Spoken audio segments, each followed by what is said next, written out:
बिस्मिल्लाहिर्रहमानिर्रहीम। हाँ भाई, कल एक क्विज दिया था मैंने आप लोगों को, हो गया वो? कोई मसला? चले, यहाँ पे एक दो बच्चे बोल रहे हैं कि सर एक बार डिस्कस कर लें। चले, मुझे एक बात बताएं, कल जो हमने क्विज किया था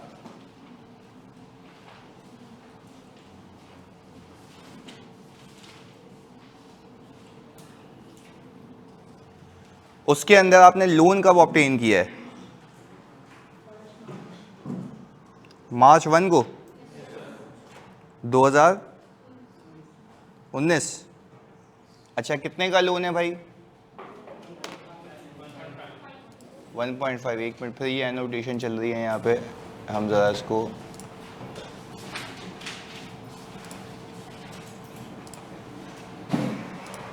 सही है भाई, एनोटेशन चली गई। अच्छा भाई, अब कितने का? Sorry, 1.5 million. चलें, और इसके ऊपर रेट कितना था? 12%, 10%। भाई ये हिसाब किताब था। अब आपने जब लोन लिया तो आपको ये भी बताया गया होगा इसमें कि आपने पेमेंट कब कब की है, ऐसा ही है? अच्छा, आप मुझे एक बात बताएं, कॉन्ट्रैक्टर को पेमेंट कब की है? मई 1 को। कितने की? 2 लाख रुपए की। और काम कब शुरू हुआ है? 1 अप्रैल को। यानी अच्छा देखिए, सामने वाले ने काम शुरू किया है 1 अप्रैल को। अच्छा, यानी सॉर्ट ऑफ आपने उसको, कॉन्ट्रैक्टर को एक कॉन्ट्रैक्ट दे दिया। अब उसने असल में काम कब करना शुरू किया? पहले नहीं, काम तो शुरू किया, पर पेमेंट कब की है? 1 मई को। अच्छा, आप ज़रा कहानी समझें।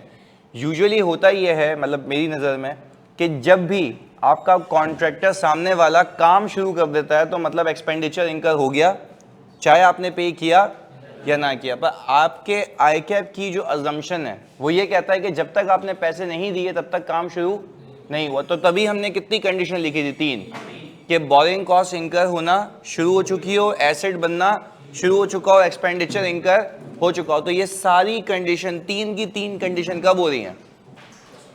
1 मई को। यानी काम भी शुरू हो चुका है और पैसे भी जा चुके हैं। यहां तक बात क्लियर है? चलें जी, दूसरी पेमेंट कब हुई है भाई? अगस्त 1 को।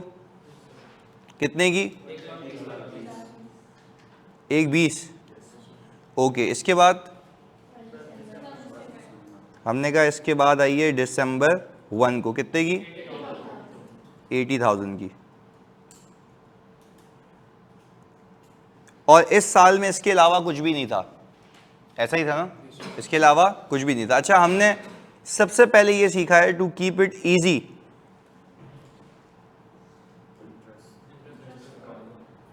इंटरेस्ट ऑन, पूरा लिखेंगे, स्पेसिफिक लोन, जो कि किसके लिए लिया गया है? एसेट के लिए। हमने कहा भाई ये सीधा सीधा लोन लिया गया 1.5 मिलियन का। बैंक मुझसे इस पे सालाना इंटरेस्ट मांगेगा 10%। मैं 10% इस साल उसको पूरा नहीं दूंगा क्योंकि मैंने लोन ही कब लिया है? मार्च में। तो कितने महीने? 10 महीने आ गए। कितना आ गया जी? 125,000। अच्छा, ये 125,000 पूरे साल का इंटरेस्ट है या उस साल में से 9 महीने का? क्योंकि देखिए भाई, वो सूद तो पूरा ही चार्ज करेगा, पर उसके 3 महीने तो अभी कंप्लीट ही नहीं हुए ना, वो तो होंगे तब की तब देखेंगे। यहां तक कोई मसला? अच्छा, फिर मैंने आपको कहा था, आप वो लोग हैं जो डिसाइड करेंगे कि इस पूरे इंटरेस्ट में से जो कि बैंक को देना है, कितना आप पीपी में डालेंगे, कितना आप पीएनएल में डालेंगे। सही जी? तो हमने ये कहा कि लोन हमने लिया है 1 मार्च को, तो इंटरेस्ट लगना शुरू हो गया 1 मार्च से। फिर हमने कहा मार्च हो गया, अप्रैल हो गया, मई हो गया, तो 1 मई से ये तीनों कंडीशन पूरी हो गई हैं कैपिटलाइजेशन की। तो क्या हम ये कह सकते हैं कि अगर मैंने मार्च में लोन लिया है तो मार्च और अप्रैल के महीने का जो इंटरेस्ट लगा है वो कैपिटलाइज? तो क्या वो इंटरेस्ट नहीं है? बैंक को तो दूंगा, वो कह रहा है भाई जो तुम्हें डेबिट करना है वो तुम्हारा मसला, मुझे मेरे पैसे देने वो पूरे दिखा दो। यहां तक क्लैरिटी है? तो हमने कहा कि सर आप इसके काम करें, 2 हिस्से बना दें। अच्छा, हमने कहा 1,25,000 को अगर मैं डिवाइड करूं 10 से और मल्टीप्लाई बाय 2, कितना आ गया? ये आ गया 25,000 और 1,25,000 को मैं डिवाइड करूं 10 से और मल्टीप्लाई करूं 8 से, कितना जी? तो यानी यहाँ पे 1,00,000 रुपए का जो इंटरेस्ट है वो कैपिटलाइज होगा, क्योंकि आप कहेंगे ये वो वक्त था जब से मैं कह रहा था कि ये लोन लिया था, उस एसेट के लिए लिया था और एसेट बनना भी शुरू हो चुका था, तो तब से वो कॉस्ट डायरेक्टली एट्रीब्यूटेबल मानी जाएगी। यहां तक कोई मसला? चलें जी, हमने कहा भाई ये तो हिसाब किताब हो गया ये कैपिटलाइजेशन का, तो हमने इसकी एक एंट्री बनाई होगी इंटरेस्ट पेएबल कितने से? बैंक बोलेगा भाई मुझे पूरे पैसे चाहिए, मुझे इससे कोई गर्ज नहीं है कि आप अकाउंटिंग क्या कर रहे हैं। इंटरेस्ट एक्सपेंस कितना? 25,000 और CWIP 1,00,000। ये अभी हमने पीपी में पैसे डाल दिए, पर पीपी पे लगाए हुए पैसे या उसके ऊपर आने वाला इंटरेस्ट? लगाए हुए पैसे तो अभी कॉन्ट्रैक्टर को देंगे, वो देख लेते हैं। यहां तक कोई मसला भाई? अब आपको पता है कि भाई ये तो अकाउंटिंग किसकी हुई है, बैंक के बैलेंस की या लोन की? लोन की अकाउंटिंग हुई है, बैंक के बैलेंस की अभी अकाउंटिंग, वो भी आगे देखते हैं। अब बता दो ऑनलाइन वालों, यहां तक कोई इशू? जल्दी से। हाँ भाई, हमने कहा अब आप करेंगे सरप्लस फंड्स वर्किंग। अच्छा भाई, सरप्लस फंड्स वर्किंग में आपने जब से लेके चलना है जब से आपके पास पैसा आया था। अब मुझे एक बात बताएं, आपके पास पैसा कब आया भाई?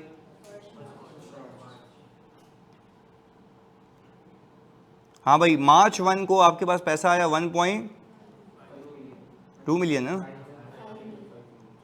1.5 मिलियन। इसके ऊपर रिटर्न कितना है? 3%। क्या पूरे साल इसको ले जाऊं? 3 महीने या 2 महीने? अच्छा 2 महीने इसलिए क्योंकि ये बैलेंस क्या हो गया, चेंज हो गया, तो असल में भी तो यही हुआ होगा ना। चलिए जी, तो मैंने कहा भाई 2 महीने मुझे बैंक ने कितना इंटरेस्ट दिया होगा? 7,500। तो हमने कहा ये आ गया 7,000। अच्छा, अब आप लोगों को एक चीज़ यहीं पे सीखनी है, ये जो इंटरेस्ट इनकम है जो आपको बैंक देगा पीएनएल में जाएगा। इनकम है। अच्छा, कैपिटलाइज के नेट क्यों नहीं कर रहा? क्योंकि वो एक्सपेंस भी तो पीएनएल में गया ना, क्योंकि एसेट बनना तो शुरू हो गया था बट एक्सपेंडिचर इनकर नहीं हुआ था। तो हमने कहा कि भाई ये आप ले जाएंगे पीएनएल में। हमने यही कंक्लूड कर लिया। आगे जी, हमने कहा इसके बाद सर पेमेंट हुई है कॉन्ट्रैक्टर को कब? कॉन्ट्रैक्टर को May 1 को पेमेंट हुई है, कितने की? ये कितना आ गया? 1.3 मिलियन। अच्छा भाई, 1.3 मिलियन मई, जून, जुलाई, कितने महीने? 3 महीने, क्योंकि 1 अगस्त को हुई है ना। चलें जी, तो हमने कहा कि भाई 3% इंटू 3/12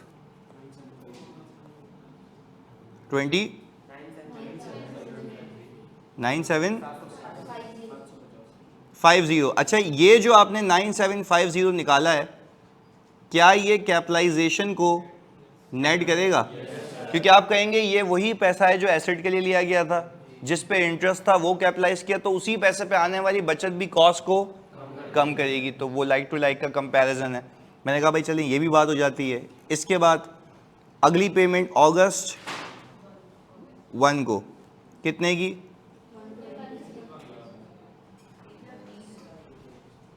1.20। तो ये कितना आ गया? 1.1। अच्छा भाई, ये 3% कब तक? दिसंबर तक। तो अगस्त, सितंबर, अक्टूबर, नवंबर, 4 महीने।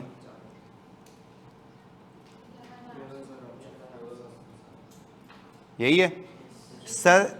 इसके लिए भी आप ये कहेंगे कि कैपिटलाइजेशन नेट होगी। अब यहां पे आपने 1 दिसंबर को कितने पैसे दिए थे? 80,000।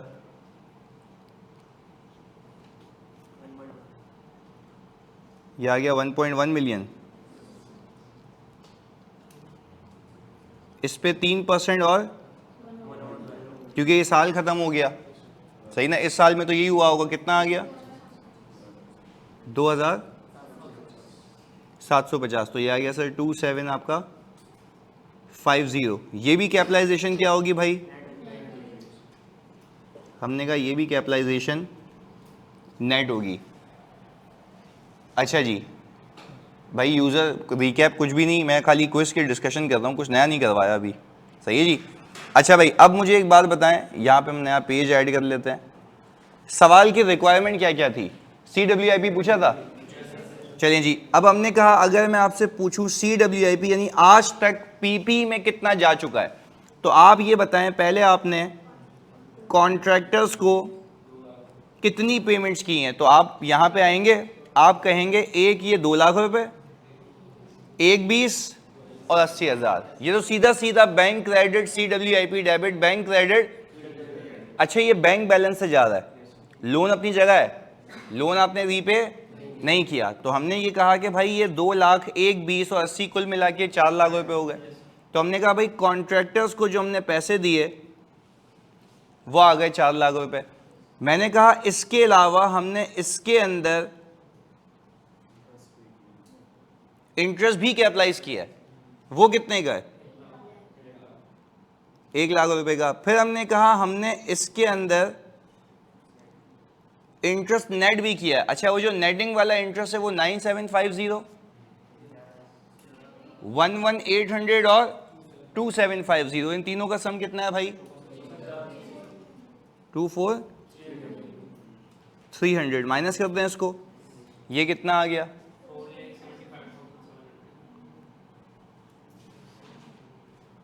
कितने लोगों का ये आ गया था भाई? Very good. हाँ जी, अब क्लियर है ऑनलाइन वालों? जल्दी बता दो। ये था क्विज में। और क्या पूछा था क्विज के अंदर भाई? इंटरेस्ट एक्सपेंस पीएनएल में कितना जाएगा? तो भाई वो जाएगा 25,000 रुपये। ये रहा। अच्छा, एक और चीज देखो, जिसका पेपर रुका है ना FAR 1 का, या कोई भी, अगर मैं FAR 2 और ऑडिट या CFAP में भी बात करता हूँ, देखो बच्चे का सबसे बड़ा ब्लंडर ये होता है कि वो रिक्वायरमेंट को सही रीड नहीं करता। मैंने इतने सारे टिक मार्क हुए हुए ये भी देखे थे कि हमने पूछा उससे कि भाई इंटरेस्ट एक्सपेंस कितना है, उसने पूरा 1.25 बता दिया। अब बात समझें, मैंने आपसे इंटरेस्ट पेएबल टू बैंक पूछा है या इंटरेस्ट एक्सपेंस पूछा है?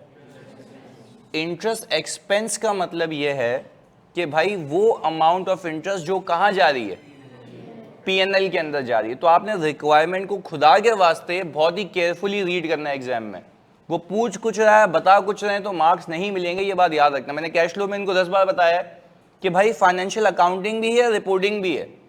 आप जितनी भी अच्छी अकाउंटिंग करके आ जाए, यानी एक बच्चा कह रहा सर मैंने कैश फ्लो की पूरी वर्किंग कर ली 3 पेज की, और उस वर्किंग में जो आंसर्स थे वो मैंने अपने कैश फ्लो के फॉर्मेट में पार्क नहीं किया, आपको नंबर नहीं मिलेंगे। मार्क्स किस चीज के हैं? रिपोर्टिंग के इसमें, क्योंकि वो है ही रिपोर्टिंग स्टैंडर्ड। अब यहां पे आप ये कैलकुलेशन जितनी भी अच्छी करके आ जाएं, ये पूरी कैपिटलाइजेशन हो रही है नहीं हो रही है नहीं हो रही है, तो मैंने परफॉर्मा बनवा दिया ना। उसकी रिक्वायरमेंट ये है कि बताओ पीपी कितने का मौजूद होगा। तो इसका मतलब है वो चाह रहा है कि आपको मार्क्स में तब दूंगा जब आप ये बताएंगे पीपी कितने का मौजूद होगा। तो उस पर हमें रिपोर्टिंग पे काम करना है। तो खुदारा आप जितने क्विजेस करेंगे उतनी पासिंग प्रोबेबिलिटी आपकी ज्यादा होगी। मैंने आपसे ये भी कहा हुआ है, अगर आप मुझे वो रिस्पॉन्स रेट ज्यादा दिखेगा तो एक दिन में 2 भी हो सकते हैं। तो वो आपके ऊपर है कि आपने मोटिवेट करना है कि भाई हम एक दिन में वो जल्दी कर लेंगे तो दूसरा भी आ जाएगा। मैं बता रहा हूं, अल्लाह की कसम अनगिनत सवाल बने हुए हैं। इट्स जस्ट दैट कि आपने करना है। सही है, चलें जी। अब एक सवाल आएगा सर 24,300 कैसे आया? भाई देखो ये तीनों का सम है 9750, 11,800 और 2750। सिद्दीक क्लियर है भाई? अब कोई सवाल क्विज में इसके अलावा? जी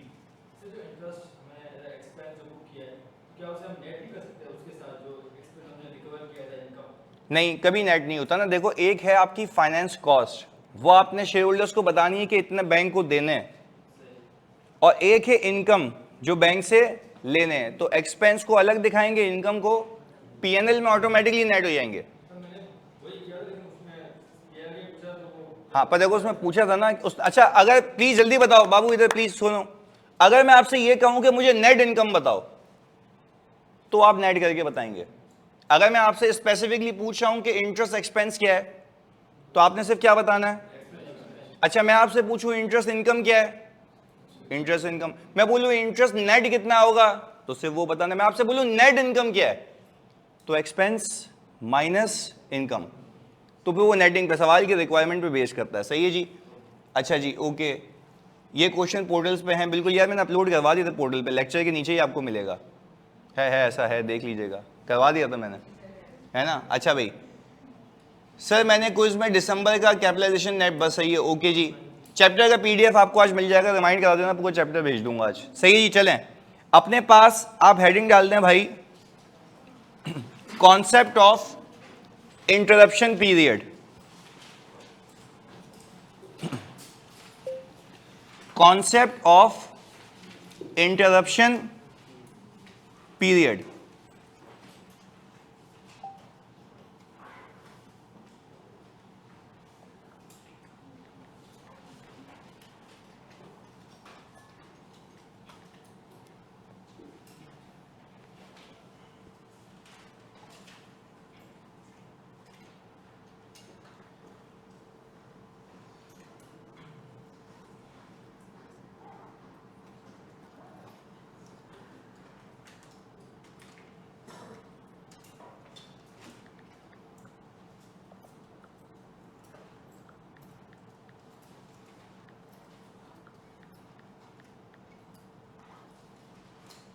हाँ भाई, इंटरप्शन का मतलब है कि किसी ने आपको इंटरप्ट कर दिया, रोक दिया। तो इंटरप्शन पीरियड का मतलब है ऐसा वक्त, ऐसा समय, ऐसा मरला जिस वक्त आपका काम रुक जाए। इस कॉन्सेप्ट को कहते हैं इंटरप्शन पीरियड। मतलब सिर्फ इजी रखने के लिए मैंने कहा भाई, हमने तो हेडिंग डाल दी ना, ये तो कॉन्सेप्ट का पार्ट ही है ना, तो हम एक एक करके समझ लें ताकि इसको इसमें चिपकाएं और वो आंसर आ जाए। वापस से कह रहा हूँ, सुनिएगा फोकस के साथ भाई। मैं कह रहा हूँ कि अभी हम सीख रहे हैं कॉन्सेप्ट ऑफ इंटरप्शन पीरियड। ऐसा कॉन्सेप्ट जो आपको ये सिखाएगा कि अगर आपका काम रुक जाए तो आपने क्या करना है। बात क्लियर है। हम हमेशा ये करते हैं, पहले डिस्कस करते हैं, उसको कॉन्सेप्ट समझते हैं, फिर उसको अप्लाई करते हैं। ये भी वही करने जा रहे हैं आगे। मैंने ये कहा कि भाई मैंने एक एसेट कंस्ट्रक्ट करना शुरू किया मार्च 1, 2023 में। सही जी। या यू कैन से कि मैंने यहां पे लोन लिया, या आप मुझे क्लियर करेंगे। सही जी, लोन यहां पे लिया है और वो भी मैंने लिया है 1 मिलियन का, ये आ गया। अच्छा भाई, क्या इंटरेस्ट लगना यहां से शुरू हो जाएगा? भाई इंटरेस्ट तो इनकर होगा, ये बात तो पत्थर पे लिखी, जब कैपिटलाइज हो नहीं हो वो अलग पंचायत है, लगना शुरू हो जाएगा यहां से। आगे सुने, हमने कहा कि भाई हमने यहां पे इस पॉइंट ऑफ टाइम पे कॉन्ट्रैक्टर को बुला लिया। हमने कहा इस पॉइंट ऑफ टाइम पे हमारे पास कॉन्ट्रैक्टर आ गया और ये टाइम है आपके पास अप्रैल 1, 2023, और यहां पे हमने उसे पेमेंट भी कर दी कोई 2 लाख रुपए की। तो काम भी शुरू हो गया, पेमेंट भी हो गई, तो कैपिटलाइजेशन कब से होगी? 1 अप्रैल से। ये भी बात हमें पता है, यानी इनकम होना यहां से शुरू हुआ, कैपिटलाइजेशन 1 अप्रैल से होगी, ये भी मुझे पता है। अच्छा, अब हम इसको ले गए घसीट के इस लाइन को आखिर तक, और यह आ गया हमारे पास 31 दिसंबर 2023। हुआ ये कि इस पैच के बीच में जो ये लाइन में ड्रॉ कर रहा हूं, सही जी, और ये लाइन है कोई आपकी, बल्कि इसको आगे ले जाते हैं, मैंने कहा यहां से हमने कहा जुलाई 1, 2023 से लेके 31 जुलाई 2023, ये जो आपका पैच है पूरे साल का, ये हिस्सा, सही जी, यहां पे आपका जो काम है वो रुक गया था। यहां पे काम मतलब नहीं हुआ, इंटरप्ट हो गया, रुक गया। अच्छा, अब ये जो काम रुका है ना, ये जो काम रुका है, इसकी एक वजह है, और वो वजह ये है कि भाई आपके जो शहर में या तो स्ट्राइक है, सही है ना, गोलियां चल रही हैं, सब बंद है, दुकानें बंद हैं, सही जी। दूसरा बात समझिएगा, दूसरा ये है कि भाई आपके पास कोर्ट का ऑर्डर आ गया है कि आप काम रोक दें। अच्छा, सवाल है आपसे मेरा, ये पहला, ये दूसरा सवाल ये है कि ये जो आपके पास दोनों मरहले हैं जिसकी वजह से काम रुका है, क्या ये इस प्रोजेक्ट को कंप्लीट करने के लिए लाजमी था? चलो उसको थोड़ा सा रिवाइज करते हैं, मतलब एक अच्छी टर्म में आपको ये स्टैंडर्ड ये कहता है कि अगर आपका काम अननेसेसरीली रुक जाए, यानी आपके जो मजदूर हैं वो घूमने निकल गए, सोए हुए, लेटे हुए, खेल रहे, लूडो चल रहा है वहाँ पे, इस पीरियड में जो काम रुका हुआ है ये उस प्रोजेक्ट के बनने के लिए लाजमी नहीं है। अब let's say for example if I am into the construction business, तो मैं जब वहाँ पे देखता हूँ तो एक बिल्डिंग का जब एक ब्लॉक बन जाता है ना तो उसको सूखने के लिए टाइम लगता है। आप उसके ऊपर का माला कंस्ट्रक्ट ही नहीं कर सकते जब तक वो रेडी हो जाए, ऐसा है। फाउंडेशन के लिए भी तो बेस चाहिए ना कि फाउंडेशन क्लियर हो तो ऊपर माला जाएगा। तो कहने का मकसद ये है कि वो जो इंटरप्शन होती है वो नेसेसरी होती है, वो उस चीज के बनने के लिए जरूरी है। अब ये जो कोर्ट ने आपको ऑर्डर दिया है कि काम रोक दें, तो ये आपका अपना भंड है ना, आपने कुछ किया होगा, आपने इलीगल जगह पे चीजें बनाई होंगी, आपने जो है रेगुलेटरी अथॉरिटीज के अप्रूवल नहीं लिए होंगे, तो आपको वो बोल रहा है रोको। तो क्या ये चीज, सिर्फ अपने आप से एक सवाल पूछो, क्या ये इंटरप्शन उस एसेट के बनने के लिए लाजमी है? अगर आप कह दें कि जवाब आता है यस, तो आपको वो कहेगा कि भले ही काम रुक गया था, आप उस पीरियड का इंटरेस्ट भी कैपिटलाइज करें। भले ही काम रुक गया था तो आप उस पीरियड का इंटरेस्ट भी कैपिटलाइज करें। बट इस केस के अंदर जो मैं आपको दिखा रहा हूं, क्या ये दोनों केसेस उस एसेट के बनने के लिए लाजमी थे या अननेसेसरी इंटरप्शन पीरियड है? अच्छा, तो हम सिंपल लिख लेते हैं अब कि अगर अननेसेसरी इंटरप्शन पीरियड होगा तो आपकी बोरिंग कॉस्ट कैपिटलाइज नहीं होगी। लिखते हैं अपने पास कि अगर हमारे पास अननेसेसरी इंटरप्शन पीरियड होगा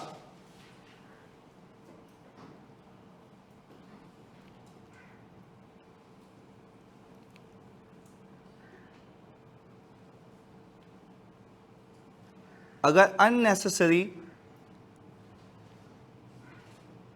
इंटरप्शन पीरियड होगा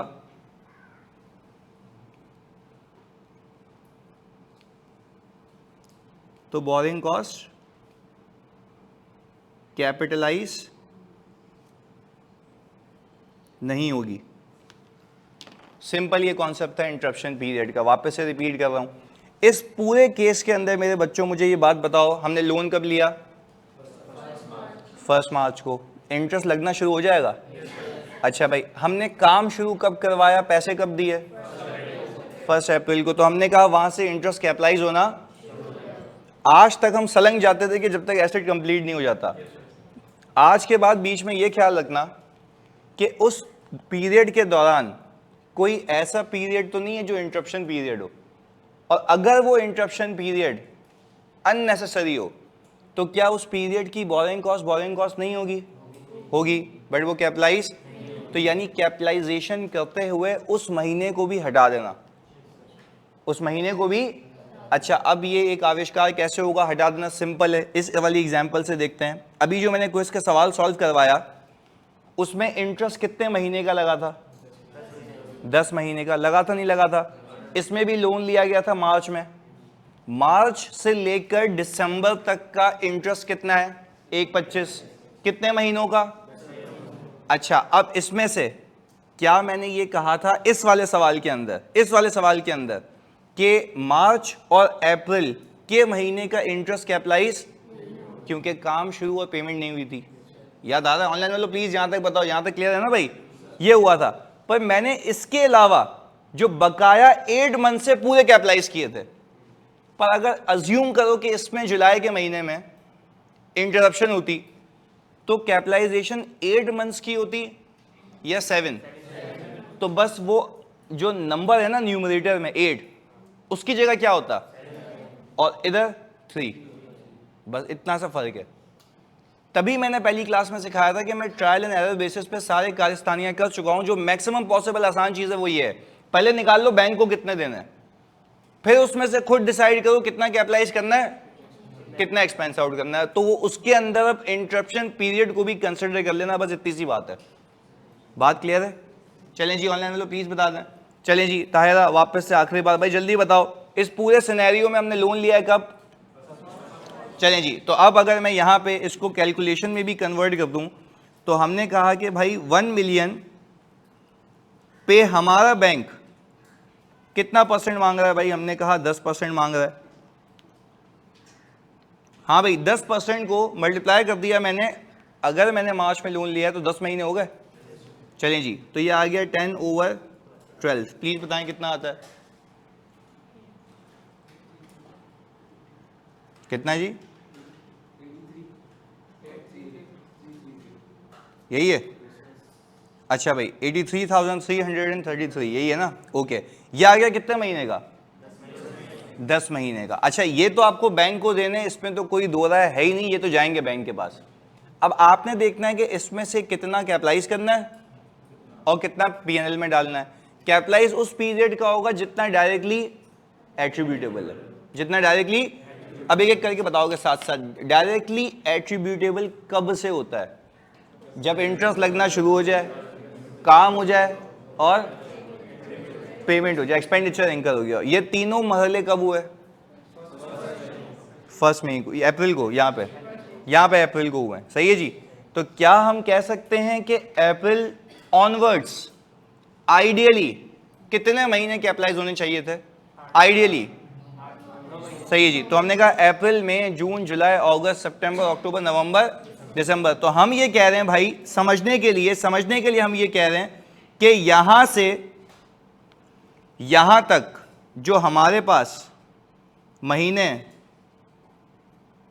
वो कितने महीने हो गए भाई?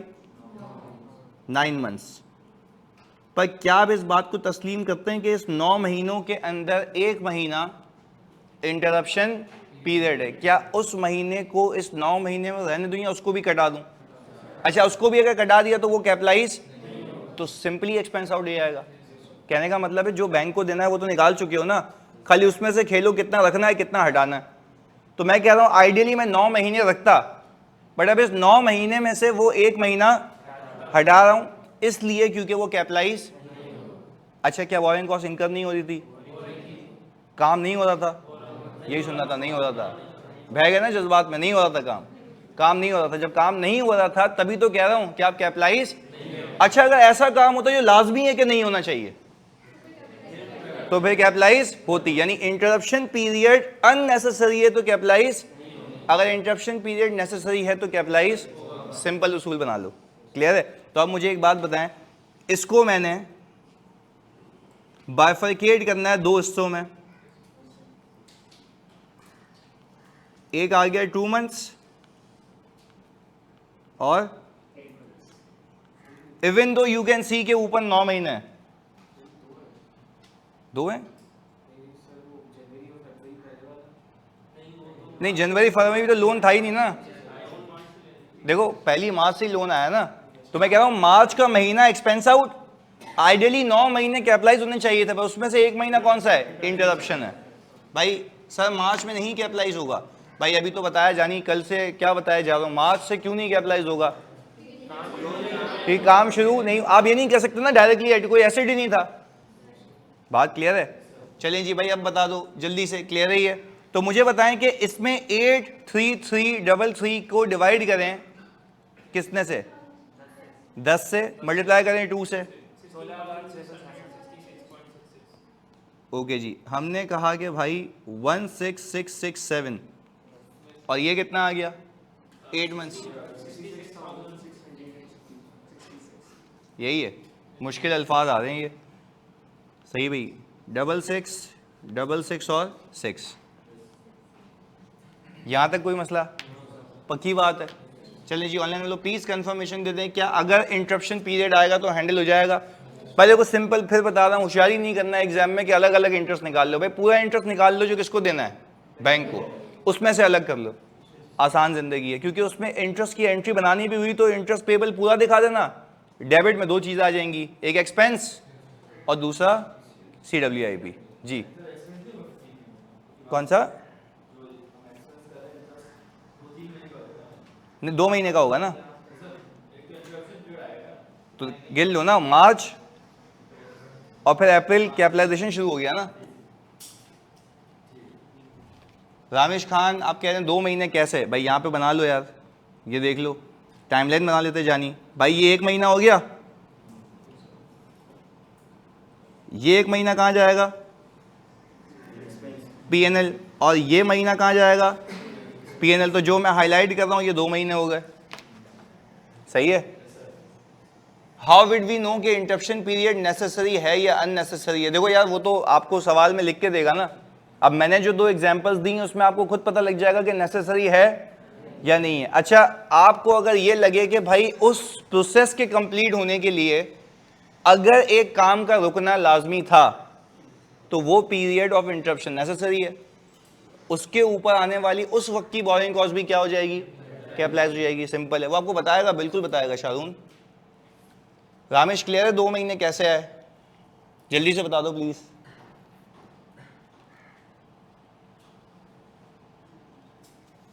चलें जी, गुड। अब हम एक सवाल करने से पहले एक और चीज देख लेते हैं ताकि मैं फिर आपको, अच्छा ये कॉपी हो गया था, कॉपी कर लें प्लीज भाई।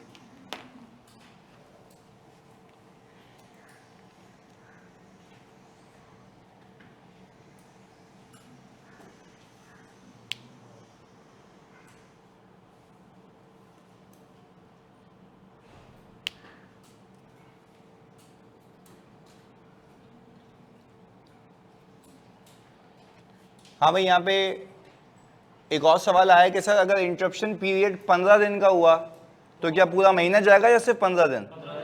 हाफ हो जाएगा ना, तो फिर अकॉर्डिंगली लेके जाना। सही है भाई। अगर 10 दिन हो तो 10 दिन लेके जाना।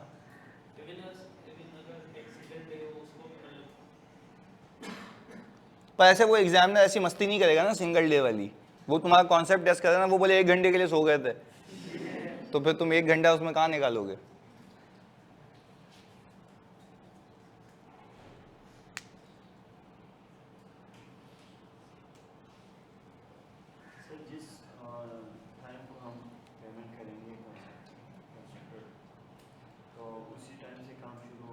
हाँ टेक्निकली देखो ऐसा भी हो सकता है कि काम पहले शुरू हो जाए, वो आपको इनवॉइस भी कर दे। अगर उसने आपको बिल भेज दिया ना, मतलब आपका एक्सपेंडिचर इंकर हो गया, मतलब बल्ली तो आ गई ना। अब चाहे आपने पे की हो, तो मसला है एक्सपेंडिचर इंकर होने का। तो यहाँ पे आपका एग्जामिनर प्ली लेता है कि एक्सपेंडिचर इंकर तब होगा जब आपने पहली पेमेंट की, और पेमेंट कब करोगे? जब काम शुरू होगा। अच्छा ऐसा तुम लोग बताओ जल्दी से, अगर मैंने पेमेंट कर दी एडवांस में और काम उसने 2 महीने बाद शुरू किया है, तो 2 महीने बाद क्या, यानी तीनों कंडीशन क्या होनी चाहिए? मीट होनी चाहिए। एक्सपेंडिचर इंकर हो, पेमेंट हो चुकी हो, इंटरेस्ट इंकर होना शुरू हो चुका हो।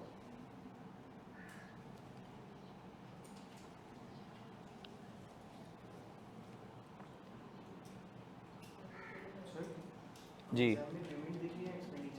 दोनों।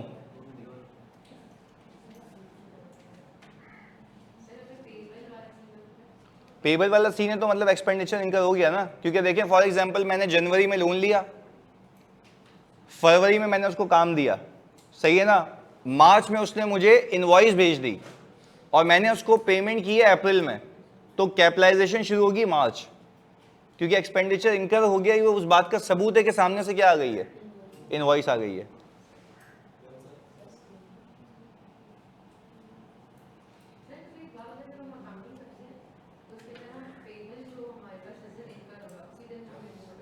हाँ उस दिन आप एक एंट्री बनाएंगे CWIP डेबिट और पेएबल टू कॉन्ट्रैक्टर क्रेडिट। हाँ तो फिर आप पेएबल को डेबिट करके बैंक को क्रेडिट कर देंगे बस। ये हो गया कॉपी यहां तक, इसको नीचे कर लेते हैं।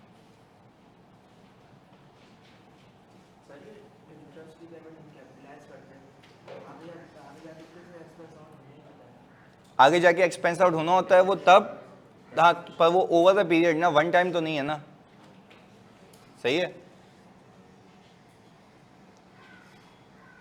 बाकी वर्किंग दिखा दूं इंटरेस्ट इनकम की, यार इसमें मैंने सरप्लस का कॉन्सेप्ट बताया नहीं है, पर सरप्लस तो सिंपल है ना कि जब जब पैसे कम होते जाएंगे वैसे वैसे इनकम बुक होती जाएगी,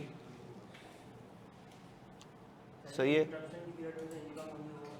हाँ यार ये अच्छा सवाल पूछ लिया भाई। भाई इंटरप्शन पीरियड की इनकम का क्या करेंगे, वो भी पीएनएल में, जब कैपिटलाइजेशन नहीं हो रही थी तो उसके ऊपर आने वाली इनकम भी नेट नहीं होगी, सेम प्रिंसिपल है।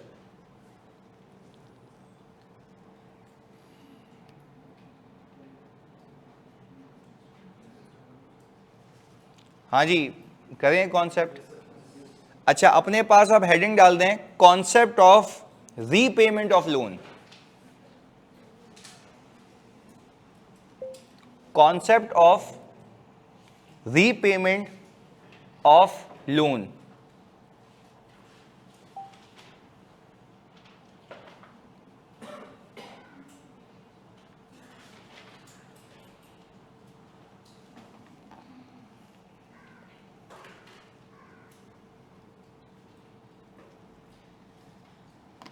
अच्छा ये जो रीपेमेंट ऑफ लोन का कॉन्सेप्ट है वो सॉर्ट ऑफ कभी फाइनल में टेस्ट हुआ है, यानी मैं ये कह रहा हूँ कि भाई आपने लोन लिया, अब तक मेरे साथ जितने भी सवालात किए थे, to make it easy, to make you understand, मैंने लोन की रीपेमेंट नहीं की थी, ताकि पहले एक तो समझ आए। हमें तो ये नहीं समझ आ रहा था कि कैपिटलाइज कब करना है या नहीं करना, फिर सरप्लस में फंस गए। अब मैं कह रहा हूँ सरप्लस अलग चलेगा, बैंक को भी वापस करना है, तो इसके लिए भी वावा की चुटकी है, जो बोलूँगा वो करना है। हिले तो गया सवाल, सही जी। फिर रिपीट कर रहा हूं, इसके लिए भी सबसे पहला स्टेप जो होगा आपका वो ये होगा, calculate interest to be paid on specific borrowing. पहला स्टेप क्या है, interest to be paid on, ये आपने कर लिया ना, आपके सवाल की डायरेक्शन सेट हो जाएगी, ये आपने कर लिया तो आपके सवाल की डायरेक्शन सेट हो जाएगी। अच्छा अभी ओवरऑल कॉन्सेप्ट हम क्या सीखने वाले हैं, आज से पहले जितनी भी क्लासेस हुई बोरोइंग कॉस्ट की, उसके अंदर हमने लोन को वापस, हम कह रहे थे कि हम वो लोन वापस करेंगे आखिर में इंटरेस्ट के साथ। अब जो मैं कॉन्सेप्ट करवा रहा हूं उसके अंदर मैं कह रहा हूं कि मैं लोन वापस करूंगा बट इंटरेस्ट पे करूंगा आखिर में। अब एक एक करके ना, वरना ऐसा तो मर जाएंगे हम लोग कि सारी एक चीज में डाल दिया। कहने का मकसद ये है कि अब जो मैं सिखा रहा हूं उस बात को मेरी एब्जॉर्ब करो, मैं कह रहा ये हूं ताकि क्लियर रहो कि कोई और चीज दिमाग में आनी नहीं चाहिए। मैं कह ये रहा हूं कि अभी जो हम कॉन्सेप्ट करने वाले हैं उसके अंदर हम लोन तो वापस करेंगे, और उसको हम अंग्रेजी में कहते हैं प्रिंसिपल अमाउंट। कौन सा अमाउंट, जो लोन मैंने लिया है उसकी वापसी है, उसके ऊपर जो सूद है उसकी अदायगी आखिर में होगी। ये बात याद रहेगी। फिर इसलिए क्लियर किया कि बीच में ये नहीं पूछना कि सर इंटरेस्ट कहां गया, भाई इंटरेस्ट रिकॉर्ड होता रहेगा, पे लोन रीपे होगा, बस ये क्लियर कर दिया है मैंने। क्लियर है, चलें जी भाई ऑनलाइन वालों प्लीज यहां पे बता दें, क्लियर है ये? ओके जी गुड। अब हम यहां पे एक इलस्ट्रेशन बनाते हैं छोटी सी। हमने कहा कि भाई हमने यहां पर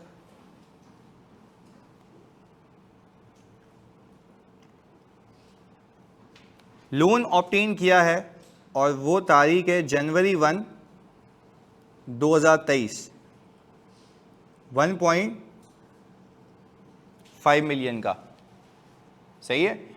अच्छा अब हमने कहा यहां पे हम साइड में लिखते हैं कि loan is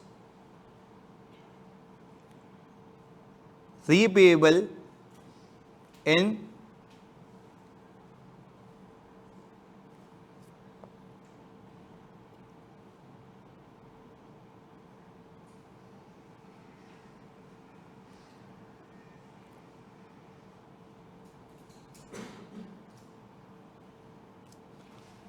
loan is repayable in 2 half yearly instalments. अच्छा अगर मैं इसको अब 2 को 10 कर देता हूं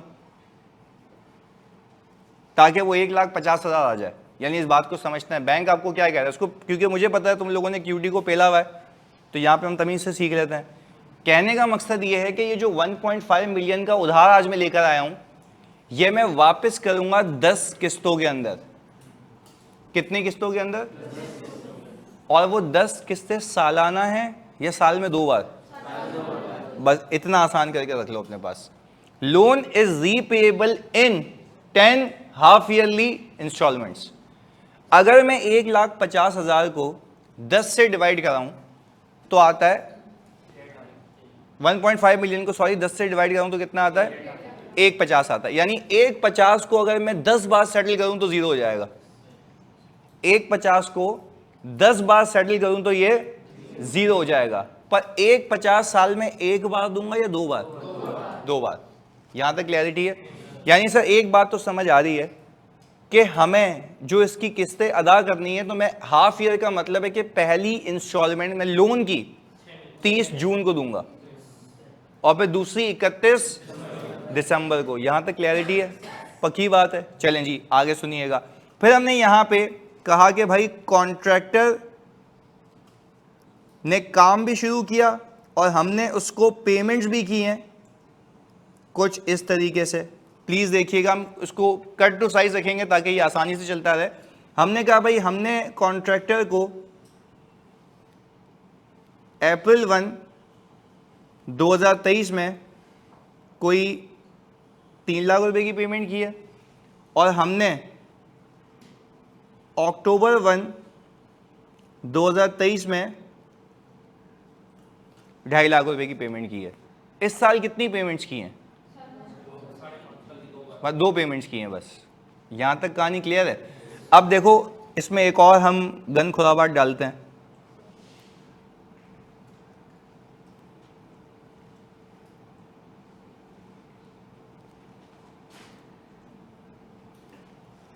सरप्लस फंड्स इन्वेस्टेड एट 5%। और हमने कहा ये जो लोन लिया है इसके ऊपर जो इंटरेस्ट है वो 12%। अब ये बेसिक सी इलस्ट्रेशन है, अब इसको हमें डील करना है।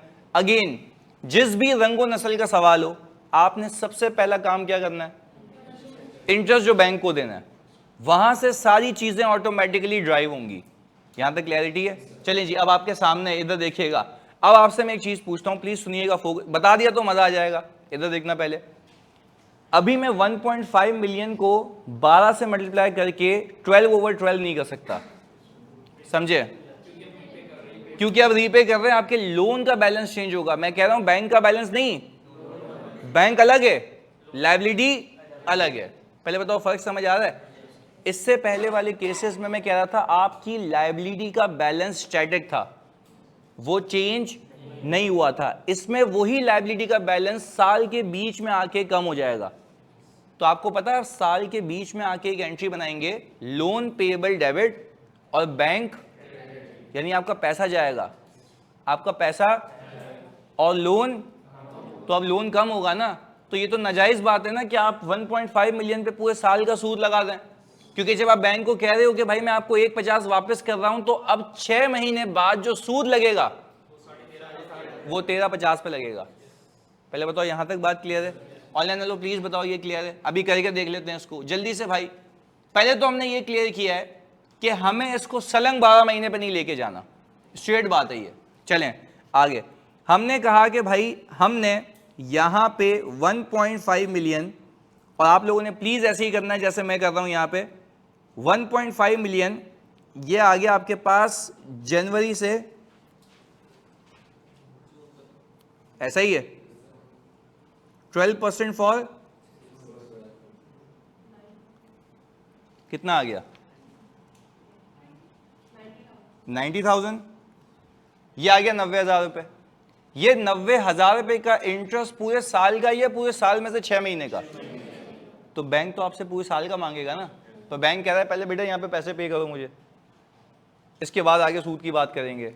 बात क्लियर है? तो हमने कहा कि ये जो 30 जून को रीपेमेंट ऑफ लोन है, रीपेमेंट ऑफ लोन है, कितने की है? 1,50, क्योंकि आप ही ने कहा था ना 10 इक्वल इंस्टॉलमेंट्स, वो भी हाफ ईयरली। ये कितना आ गया?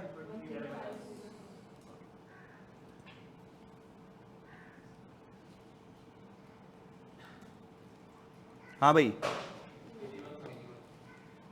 81,000। सर ये बात नहीं समझ आई, इंटरेस्ट कम हो गया,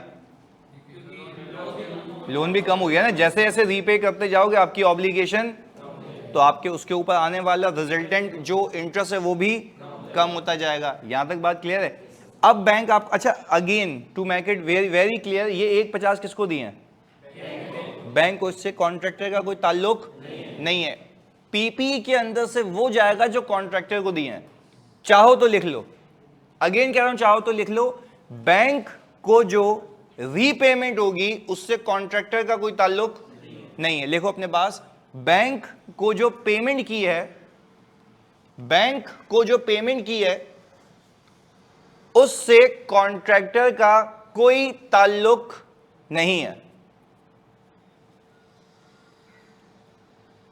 बैंक को जो पेमेंट की है उससे कॉन्ट्रैक्टर का कोई ताल्लुक नहीं है।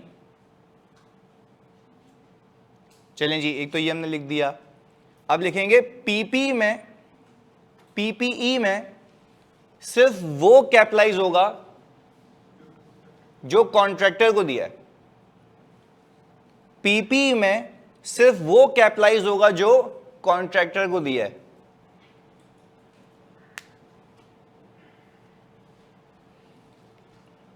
लिख लिया? अच्छा, आप देखो ये चीजें लिखवाना इसलिए लाजमी है क्योंकि इतनी सी गलती पेपर में विल अल्लाह ना करे रिजल्ट इन फ्लंकिंग एट 47-48 मार्क्स। तो ये जो इतनी सी लाइन होती है ना, ये बड़ी अहम होती है कि आपने गलती, भाई पेमेंट दिख रही है, पैनिक भी तो होता है ना पेपर में, आपने देखा पेमेंट हो रही है, चिपका दी। भाई पेमेंट वो किसको हो रही है पहले देख लो, बैंक को। उसकी एंट्री क्या बन रही है? लायबिलिटी कम हो रही है, पैसा कम हो रहा है। पीपी का इसमें कोई ताल्लुक? पीपी का ताल्लुक तब आता है जब तुम किसको दोगे, यानी मैं तो सिंपल कहता हूं जब एसेट पे लगेगा तो वही कैपिटलाइज होगा ना। ये 150 एसेट पे लग रहा है, ये बैंक को वापस दे रहे हो, तो दोनों में फर्क है। बस इतना सा फर्क रखना है इसके अंदर ताकि क्लैरिटी रहे। चलें जी, अब मुझे बताएं कि सर ये भी बात समझ आती है, ये भी हो गया। अब टोटल जो इंटरेस्ट है 171,000, बैंक कह रहा है मुझे ये चाहिए, बैंक कह रहा है मुझे ये चाहिए। अच्छा, अब आप लोग मुझे बताएंगे, कॉन्ट्रैक्टर को पेमेंट की है 1 अप्रैल को, काम भी शुरू हुआ है 1 अप्रैल से, यही है ना। इंटरेस्ट इनकर कब से हुआ है? 1 जनवरी से। भाई यूजर कह रहे हैं कि रीपेमेंट गलत ली है। कौन सी रीपेमेंट गलत ली है भाई? 150 ही तो है, 10 हाफ ईयरली इंस्टॉलमेंट्स है ना भाई, तो एक 1.5 मिलियन को 10 से डिवाइड करो कितना आता है? देखा, फिर कंफ्यूज कर दिया, 3 लाख रुपए नहीं है भाई, 75,000 कहां से आ गई भाई? 1.5 मिलियन को 10 से डिवाइड करूंगा तो क्या आता है? मेरी मैच में तो 150 आ रहा है, यही आ रहा है ना भाई? यूजर भाई प्लीज बताओ, यही है? नहीं बोल देना तुम कुछ, प्लीज बोलो। सही है, ओके। अच्छा भाई, ये 90,000 आ गया। चलें, अब तुम लोगों ने डिसाइड करना है। देखो मैंने कहा ना, आसान कर लो, पहले बैंक को जो देना वो निकाल लो। देखो स्टेप 1 क्या लिखा है, calculate interest to be paid on, वो निकाल लिया। अब इसमें से डिसाइड करो कितना कैपिटलाइज होगा, कितना। अपने आप से सवाल पूछो, कोई इंटरप्शन पीरियड है? हाँ, पर एक ऐसा पीरियड है जिसमें काम शुरू नहीं हुआ था, वो कौन सा मरहला है? जनवरी से मार्च, तो जनवरी फरवरी कितने महीने? अब देखो यहां पर आसान करते हैं, हमने कहा वो 3 महीने पहले वाले में, दूसरे वाले में, पहले वाले में। तो आप एक काम करें, इसकी 2 चौरंगियां बना दें। इसकी 2 चौरंगियों में आप 3 महीने अलग करें, 3 महीने अलग करें। तो आपने कहा ये आ गया 45,000, ये आ गया 45,000, ये आ गया 3 मंथ्स, ये भी आ गया 3 मंथ्स।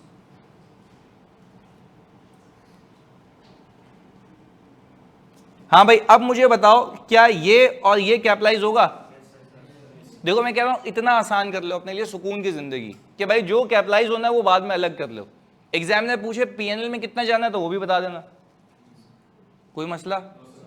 पक्की बात है। ऑनलाइन वालों प्लीज कंफर्मेशन दे दो कि भाई अलग कैसे किया। अब एक बच्चा बोले सर मुझे दिल हो रहा है 81,000 में से अलग करूं, भाई वो महीना ही नहीं है, तभी ऊपर लिख के दिया जनवरी से, ये क्या है जुलाई से दिसंबर। तो ये जो काम नहीं हो रहा था कौन से मरहले में था? जुलाई से पहले वाले में। तो वो पहले के 6 महीने है ना, तो उसके 3 महीने से अलग करूंगा, जो लॉजिक भी बनती है। सही है जी। अच्छा भाई, हम यहां पे भी लिख देते हैं, ये है जुलाई से दिसंबर। चले भाई, अच्छा पहले बताओ, बैंक को जो देना था वो कहानी खत्म हो गई, कोई मसला, पर सरप्लस बाकी है। हमने कैपिटलाइजेशन तो देख ली ना, पर अब सरप्लस बाकी है। अब आप लोग ये कॉपी करें तो आगे लेके चलूं मैं, सरप्लस की वर्किंग करें फिर। पूरे 10 महीनों का कौन सा, कैसा अमोर्टाइजेशन शेड्यूल, कैसे बताओ? तो वो इतनी लंबी, वो क्यूटी में तो रट्टा लगा लिया ना कि भाई डब्बा बना लो, टका आंसर आएंगे, पर सारे एक साथ चाहिए नहीं ना, मुझे तो जो चाहिए वो निकाल लिया। सही है। तुम जो इंटरेस्ट अमोर्टाइजेशन शेड्यूल कह रहे हो ना, उसके अंदर तो 4-4 सालों की वर्किंग होती है ना, यहाँ पे वर्किंग कितने साल की है? 1 ही साल की। ये भी तो शेड्यूल ही है सॉर्ट ऑफ। हाँ, साल क्यों बनाऊं?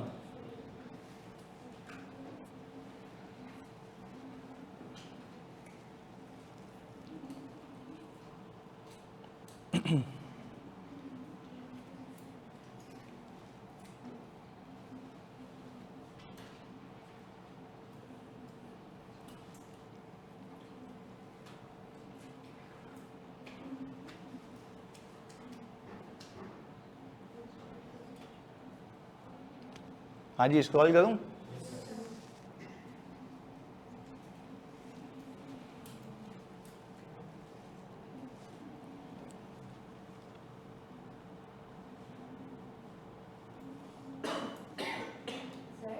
जी,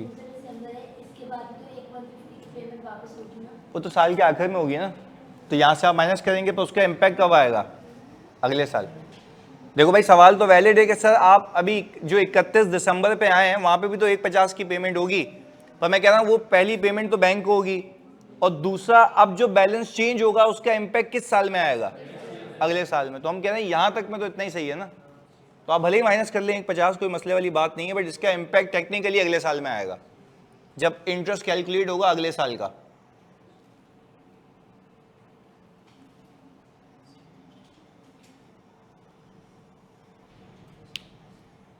डन हो गया भाई?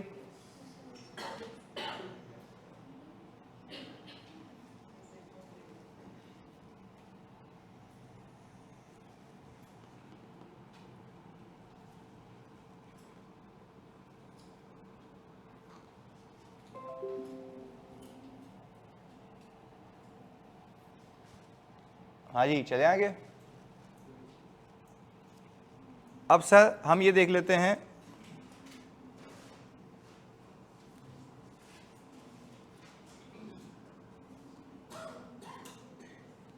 Surplus working. सर अगर जनवरी के अलावा किसी मंथ में लोन लिया होता देन उसके अकॉर्डिंगली हम 6 मंथ्स की वर्किंग करते हैं। हाँ भाई, क्या ये सही कह रहा है? आप अज्यूम करो कि इसमें आपने लोन लिया होता फेब में, तो शुरू के कितने महीने होते? 5। ऐसा ही ना, तो अकॉर्डिंगली अलग करते हैं ना आप भाई। अगर लेट से वो कह रहा है कि सर अगर लोन हमने लिया होता कब? फेब में, तो बैंक को जो मैं पहली किस्त अदा करता वो जून में नहीं करता, जुलाई में करता। तो बैंक के 6 महीने अपने हिसाब से चलते हैं, आपके हिसाब से नहीं चलते। वापस से रिपीट कर रहा हूं और आसान करते हैं। इन्होंने कहा कि सर अज्यूम करें कि आपने लोन लिया है अप्रैल में। लोन कब लिया है? तो इंटरेस्ट इंकर भी कब से होगा? अप्रैल से। पहली बात तो ये समझ आती है। फिर मुझे बताओ, बैंक को पहली किस्त की अदायगी कब होगी? 30 जून को नहीं होगी। अप्रैल, मई, जून, जुलाई, अगस्त, सितंबर, बैंक के 6 महीने यहां खत्म होंगे, हाफ ईयर। अच्छा, अब तुम यहां पे बताओगे, वापस से रिपीट करता हूं एग्जांपल को, लोन अज्यूम करो अप्रैल में लिया है, सही है, तो इंटरेस्ट भी कब से लगेगा? अच्छा, अब कोई ऐसा पीरियड नहीं बचा जिसमें कैपिटलाइजेशन ना हो। अप्रैल से लिया तो अप्रैल से शुरू हो गया ना, काम भी दे दिया, कहानी वहीं से शुरू हो चुकी है। आगे सुने, कहने का मकसद यह है कि भाई अगर अप्रैल में लोन लिया है तो जो बैंक के 6 महीने यानी बैंक की जो पहली हाफ ईयरली किस्त है वो कब होगी? सब, क्योंकि हाफ ईयर वहां खत्म होता है उसका। अब आगे सुने, फिर बच्चा अक्टूबर, नवंबर, इस साल 3 महीने का सूद लगेगा, बट इसमें से कुछ भी रीपे, फिर अगले साल 3 महीने का उसी लोन पे इंटरेस्ट लगेगा और फिर वो रीपे होगा। बात क्लियर है? तो आपने बैंक के हिसाब किताब को अकॉर्डिंगली देखना है। तो आज जो सवाल आएगा वो भी इसी नौयत का होगा क्विज में, कि आपकी लोन की जो अमाउंट है वो कहीं बीच में ली गई होगी और रीपेमेंट हाफ ईयरली या क्वार्टरली भी हो सकती है, तो अकॉर्डिंगली मैनेज करना। चलें, अब सरप्लस की वर्किंग मुझे बताएं जल्दी से, आपके पास सरप्लस कब आया? 1 जनवरी को। अच्छा भाई, जनवरी 1 2023 को कितने पैसे आए भाई? 1.5 मिलियन।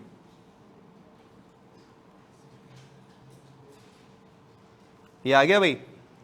इसके ऊपर आप लोगों को 5% कितने महीनों के लिए? क्योंकि अगर हम कहते हैं ना जनवरी, फरवरी, मार्च, क्योंकि 1 अप्रैल को तो कॉन्ट्रैक्टर को निकाल के दिया ना, तो बैलेंस क्या हो जाएगा? ये बताओ कितना आता है? कितना? 13750, 18,750। अच्छा भाई, ये आ गया 18750। आप लोगों में से कोई मुझे बताए ये पूरा का पूरा इंटरेस्ट क्या होगा?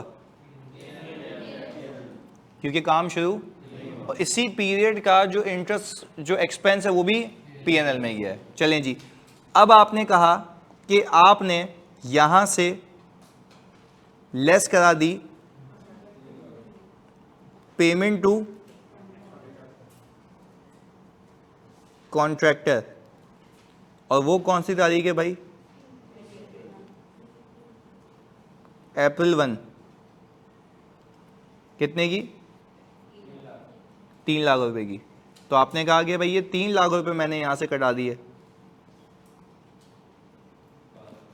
1.2 मिलियन।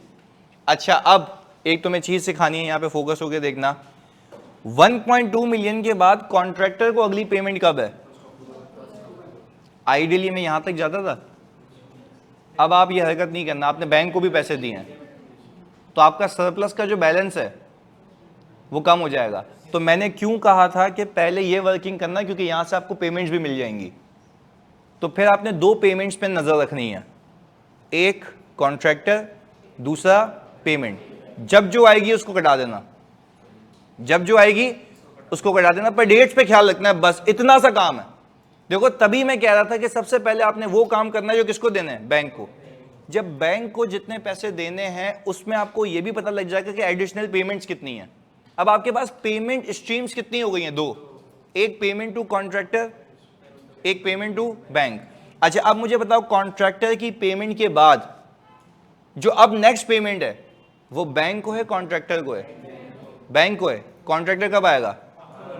अक्टूबर में, वो तब की तब देखेंगे। पर जब मेरे पास बैंक की पेमेंट आ गई है तो मैं अपने बैलेंस में से ही दूंगा ना। तो जब अपने बैलेंस में से ही दूंगा तो मेरा बैलेंस सेम रहेगा या कम हो जाएगा? तो सर दैट मीन्स कि मुझे इस 1.2 मिलियन पे जो इंटरेस्ट बुक करना है, अब वो अप्रैल से लेके जून तक का, तो हमने कहा भाई 5% इंटू 3/12 कितना? यह आ गया 15,000, और हमने कहा ये हो जाएगी कैपिटलाइजेशन से नेट हो जाएगा। अच्छा, अब हमने यहां पे लेस करवा दिया पेमेंट टू, आप लोग मुझे बताइए जो पेमेंट टू बैंक कर रहा हूं इससे पीपी इंक्रीज होगा? नहीं होगा। ये पेबल कम हो रहा है, ये पीपी के लिए पेमेंट। अच्छा, ये जो ऊपर 3 लाख रुपए इससे होगा। अब देखें एंट्रीज क्या बन रही हैं। पहले वाले की bank credit, PP debit, CWIP debit. दूसरे की जो एंट्री बन रही है ना अभी वाले की, बैंक क्रेडिट, पेबल डेबिट। तो पेबल कम हो रहा है, यानी बैंक का उधार कम हो रहा है, ना कि पीपी इनहांस हो रहा है। पीपी तो तब इनहांस होगा जब उसके लिए पैसे लगेंगे। दोनों में फर्क क्लियर हो रहा है?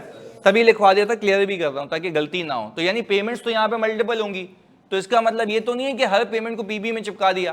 पीपी में सिर्फ वो पेमेंट चिपकेगी जो पीपी के लिए है, जो पीपी के लिए है। चलें जी, अब मुझे बताएं यहां पे मैंने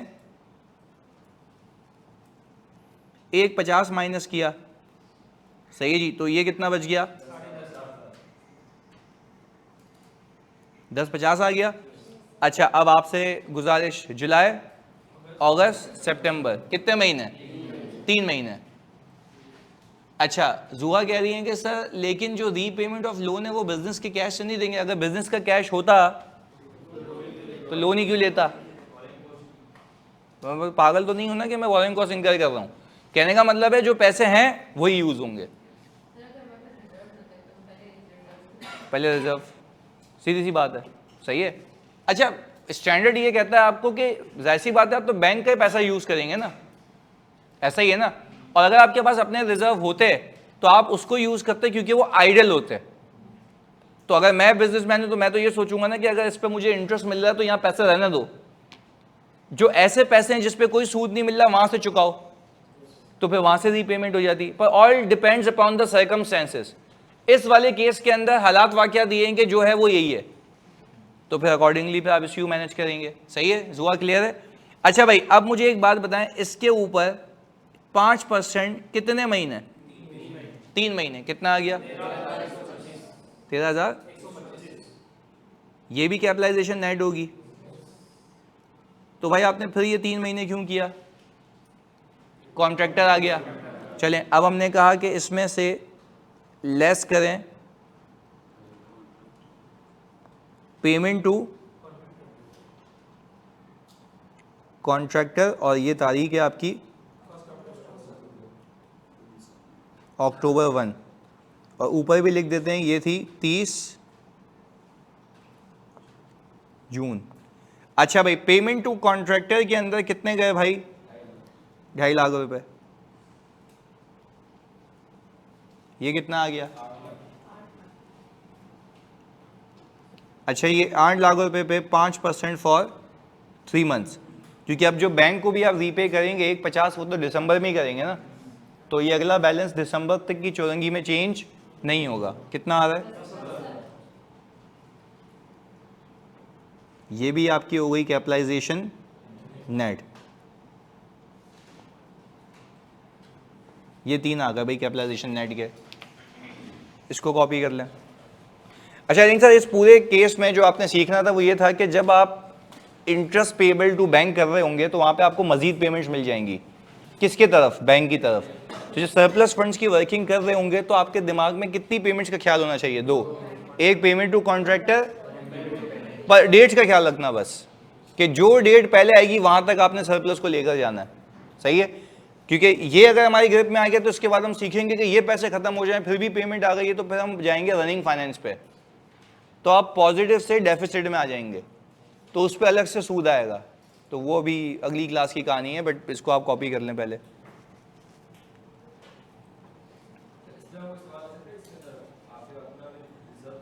हाँ बिल्कुल करेंगे, वो भी साथ चलाएंगे उसको। फिर तो वो आपको फिर डिसाइड करना होगा ना, वो आपको बोलेगा कि भाई ये पैसे फ्री वाले पड़े हुए और इस पर इनकम आ रही है, तो मैं कौन से पैसे यूज़ करूँगा? फ्री वाले, क्योंकि इनकम आ रही है तो उसको रहने दो, तो वहाँ से लोन की रीपेमेंट हो जाएगी।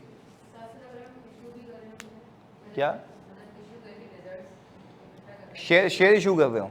तो मैंने तो आपको पहली क्लास में बताया था, शेयर इशू करने से जो आपके पास पैसा आएगा तो वो बोरिंग तो नहीं है ना, तो उसके ऊपर अगर कोई डिविडेंड दे भी दिया तो वो बोरिंग कॉस्ट भी, हाँ, पर उस पैसे को अगर पीपी में लगाया तो वो पीपी में तो कैपिटलाइज होंगे, क्योंकि वो तो प्रिंसिपल लग रही है ना पैसे। तो जितने भी पैसे पीपी में डालते जाऊंगा पीपी की वैल्यू इंक्रीज करते रहेंगे, वो तो सिंपल है।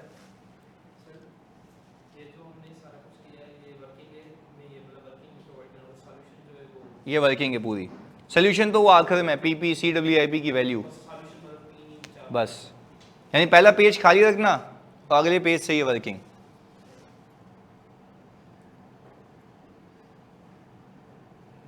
अच्छा भाई देखो, एक सैफी ने एक सवाल पूछा है, भाई अगर मैंने इंटरप्शन पीरियड में पेमेंट टू कॉन्ट्रैक्टर की है वापस से इंटरप्शन पीरियड में, तो वो तो कैपिटलाइज होगी ना। हाँ भाई, कॉन्ट्रैक्टर को पेमेंट करूंगा वो तो सीधे सीधे एसेट पे लगेंगे ना। और अब पहले तो ये सवाल थोड़ा सा इररिलेवेंट भी है कि इंटरप्शन पीरियड में मांग क्यों है? काम ही नहीं हो रहा। चलो मैं कह रहा हूं हाइपोथेटिकली आप कहेंगे वो आपसे ले रहा है पैसे के, वो लगाएगा, काम भले रुका हुआ है पर वो आपसे ले रहा है, पर जितने पैसे लगा दिए वो बेसिक अमाउंट तो कैपिटलाइज होगी ना। यहाँ पे पंगा किसका है, इंटरेस्ट का, कि कैपिटलाइज होगा या नहीं होगा। जो बेसिक अमाउंट एसेट पे लग रही है वो तो होगी कैपिटलाइज। सही है भाई सैफी? हाँ जी, अब ये बता दें इसके अंदर if we want to calculate CWIP, वाह भाई, अब देख लेते हैं, आ जाओ। पहले बताओ कॉन्ट्रैक्टर को आपने कितने पैसे दिए हैं, 1, 2.5 लाख और 3 लाख, 550 हो गए। ये आ गया। इंटरेस्ट कैपिटलाइजेशन अगर मैं देखूं 81 और 45, 136, 26, और ये कैपिटलाइजेशन नेट 38,125, ये कितना आ गया जी?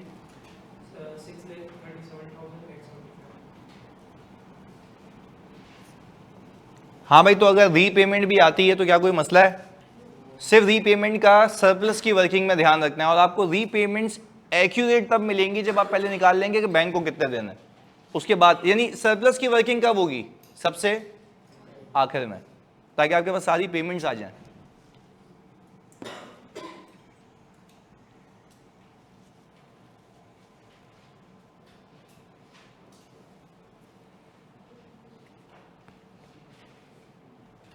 इसको यहाँ पे सम भी कर लेते हैं भाई।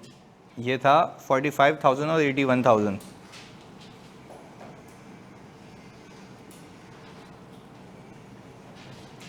और ये है 15,000,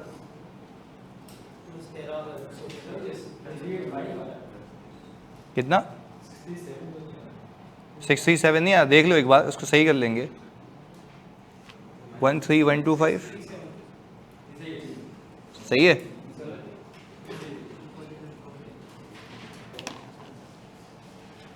यही इसकी रिपोर्टिंग भाई,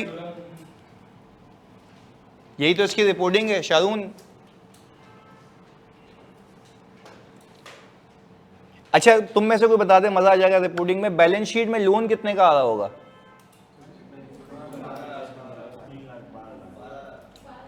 1.2 मिलियन का। यस सर, क्योंकि आप 3 लाख रुपए पे कर चुके हैं, 3 लाख रुपए पे कर चुके हैं। देखो ये रहा, यहां से आप 150 और निकाल दें, क्योंकि ये भी तो बैंक को ही पेमेंट है ना, तो आपके पास 1.2 मिलियन रिपोर्टिंग के बैलेंस में आपके पास बैलेंस शीट में ये लोन आएगा।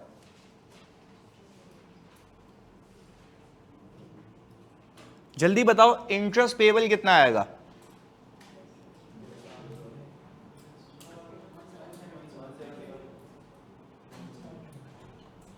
ये इंटरेस्ट पेबल आएगा, ये भी कहां शो होगा भाई?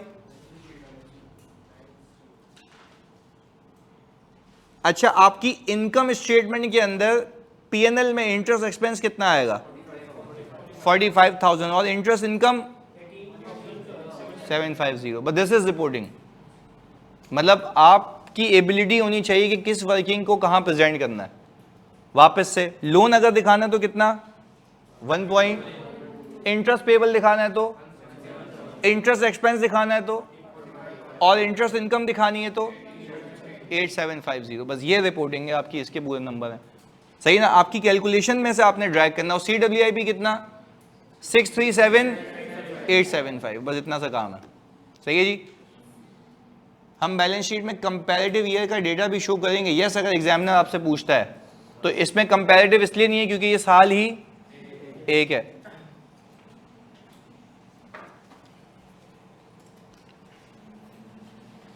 हाँ जी, इस क्लास को यहां तक रखते हैं। आपके पास इसी PDF के अंदर जो मैं दे रहा हूं, एक सवाल तो ये रहा, ये तो करना है वाजिब है। इसके अलावा वो क्विज आएगा, वो भी करना। तो कितने सवाल हो गए? 2 सवाल। तो ये मैं आपको अभी दे रहा हूं बस।